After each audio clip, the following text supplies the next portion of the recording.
بسم الله الرحمن الرحیم نحمده ونصلي ونسلم على رسوله الكريم.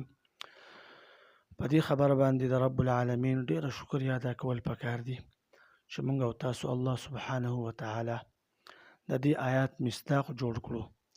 ثم اورثنا الكتاب الذين اصطفينا من عبادنا، چې موږ د خپل کتاب هغه خلکو له ورکو چې هغه په ټولو بندګانو کې موږ چونه وکړو، گویا کہ اللہ سبحانہ وتعالی زمونږ انتخاب وکړو. فلله الحمد على ذلك. بیا الله سبحانه وتعالی موږ او تاسو له د معلم کېدو شرف راکړو. موږ او تاسو د قاعدې د قرآن کریم معلمین الله سبحانه وتعالی جوړ کړو.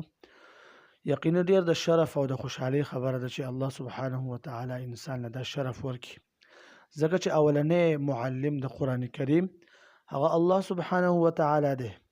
الله پاک فرمای بسم الله الرحمن الرحیم الرحمن علم القرآن. رحمان ذات علم القرآن چې تعلیم ورکړی د قرآن کریم، گویا کې اولنې معلم الله سبحانه وتعالی په خپله باندې دی. د حضور اقدس صلی الله علیه وسلم دا ارشاد ډیر زیات سړی خوشحاله کی، انما بعثت معلما، بېشکه زه په تاسو کې معلم را لېږلی شوی یم. د حضور اقدس صلی الله علیه وسلم سره په دې کې زموږ او ستاسو الحمدلله هغه مناسبت الله پاک پیدا و فرمایلو.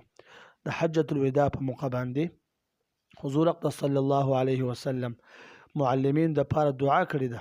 د حضرت ابن عباس رضی الله عنهما روایت ده چې حضور اقدس صلی الله علیه وسلم فرمایل په حجة الوداع کې اللهم اغفر للمعلمین، ای زما الله د معلمین مغفرت نصیب کا، واطل اعمارهم، د معلمین عمرونه یا الله پاکه اوږده کا، وبارک لهم فی کسبهم ومعاشهم، رب د دوی په کسب کې، د دوی په معاش کې، د دوی په زندګۍ کې، د دوی په کاروبار کې ته برکت ور واچوه. نو د حضور اقدس صلی الله علیه وسلم د دعا مصداق مونږ او تاسو جوړ شو. د ټول نه اول د خپل حیثیت د خپل مرتبه هغه استحضار کول چې الله سبحانه وتعالی د ډېر لوی کار د پاره زما انتخاب کړی دی.